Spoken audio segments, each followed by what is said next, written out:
ще ме остане в главите. Да.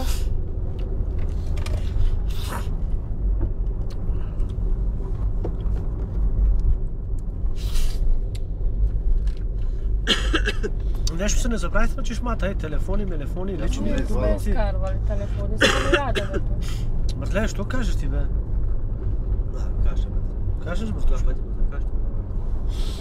Нема изобщо обхват на Вивател. Една черта нема, е това.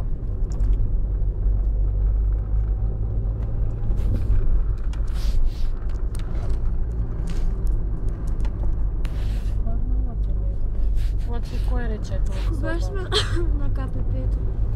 КП-то е на ония пръх сега. Тук където има едно качване. То пак има качване. Много остри завои. Братле, на коляно, така ти опирам. Дразни нещо. И какво се пита ти за Вадона и нея? Какво обясняваха? Значи те казаха, че оная вода, където е заключена, се плаща по 3 лева на човек. Евро и 50 на човек. Без значение жена, мъж. Текето е безплатно за всички.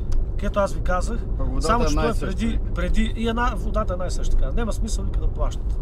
Да дават вика пари на Хавая. Къде беше една вода? Значи текето е преди, където отидаме там, преди там, в дясно има едно разклонче, черен път. Ама с колата не мога да следиш много. Пеш? Пеш. Да.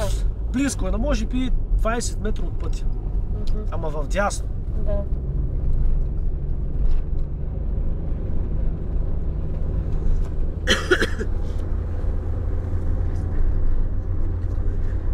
Няма да е само да снимам пъти.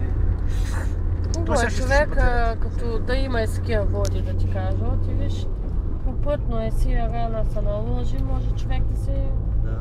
да мине, да се измие. Знаеш, може човек да види файда. И човек си прави почивка. Точно. Нали, може да се е проморил, това е море. Жега голяма. Аз е голема жега. И е тук виж как е хладничко, веднага се промени температура. Виж и гладни ще облека. Братле, едната пиги. Виж то себе. Малко. Що?